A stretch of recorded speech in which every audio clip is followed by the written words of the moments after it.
Hi there, Sanbonani Molweni. Welcome to Fix channel. If you're here, please subscribe before the end of the video. If returning, thank you for love and support.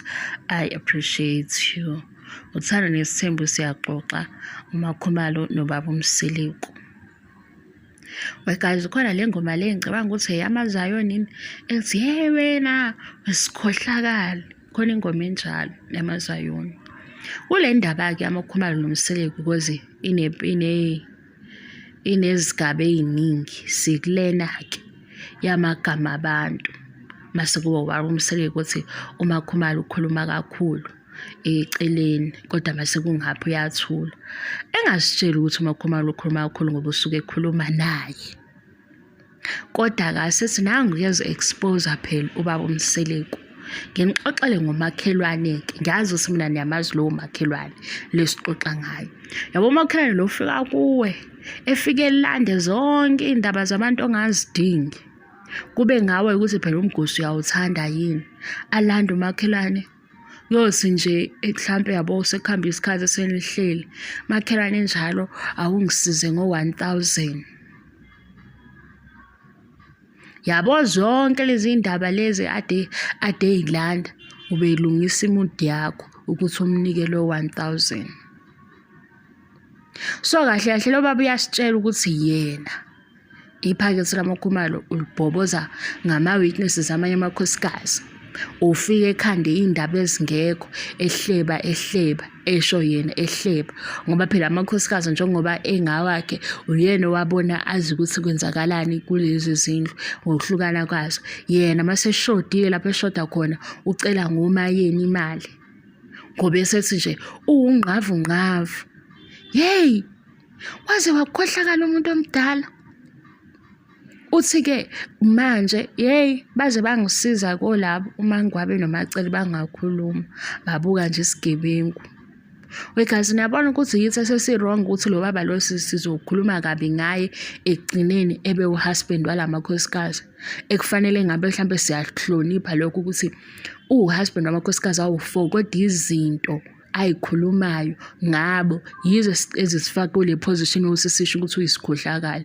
indlela enza ngayo asideleli mhlambe hey webakwethu uthi ke uMakhumalo ungqavu ukhuluma kakhulu usuke ekhuluma naye uyena ke ngobutsotsi usuke ezocela le mali azohamba eyogcalisela ngayo la isehluleke khona angithi ukhulume ngokuhluleka yena okwakho mayebona ukuthi kwenye indawo akulungi uhlulekile ungena ngamagama amanye amakhosikazi ephoketheni laMakhumalo efuna imali yakhe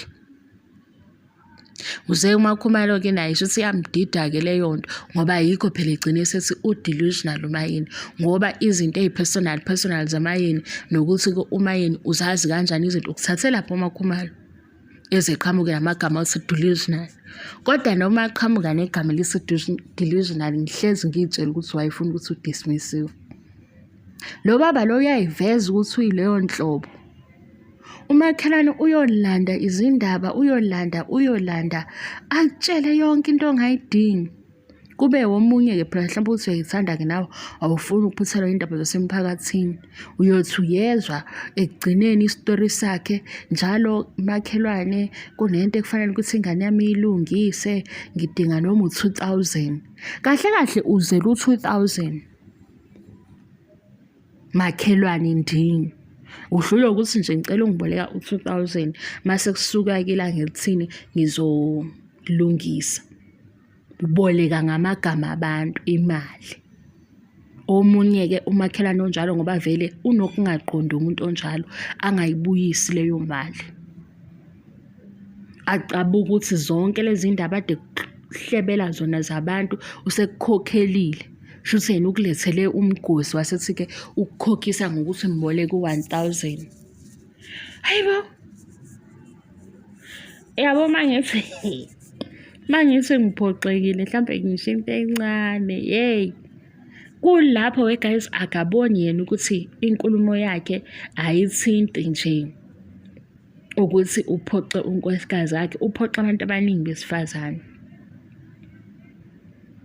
futhi hhayi ukuthi ulimaze abantu besifazane laba ababa ney'nkinga nokuthola abantwana. Ulimaze nje wonke umuntu wesifazane ngokukhuluma kwakhe kabi. Kahle kahle udelelile. Ngaphezu kwalokho uthi yena wuye ozomhambisa kubo.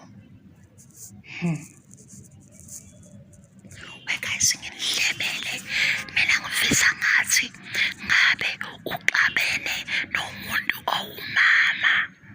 Mayixabane nomuntu owumama, mase nje lowo mama lowo eyamphusha noma amshaye, kube khona i-headline ethi ushawe umuntu wesifazane. Ningabi-ke toxic njengami. Ningabi. Ngoba umoya omubi ngiyazibona ukuthi nginawo. Ningabi-ke nalo moya omubi. Uyabona nje umuntu eseba naleyo reference leyo. Sekuthiwa ngisho lo washayo umangubani. Ngoba mhlampe leyo ukuthi unamakhosikazi awu-5 iyamkhukhumeza. Uyabona? Ebe nje nayo into ephoxayo. Loyo washayo uMandlovu, washayo umangubani. Umakhelwane onjalo kusho umuntu owubaba. Yabo? Hayibo guyzini. Kaze kungathiwani lowo washayo umangubani. Kube naleyo nto nje. Ibhalwe isole ezweni nelanga. Iduma i-KZN yonke. Makazi ngiyadlala ngaze ngithi hawu le ntombazane iyagula ngiyadlala bakithi. Hey, kodwa khona into nje umuntu umfisela ukuthi yazi ngathi ngaphoxeka abe kwi-front page. Ngoba phela laba yabo laba esicasukela iy'ndaba zabo sibabuka ku-TV yibo abazophinde behambe beyohleka naye. Abuye-ke ku-season 9 esekhukhumele kakhulu. Hey ma. Bye guys.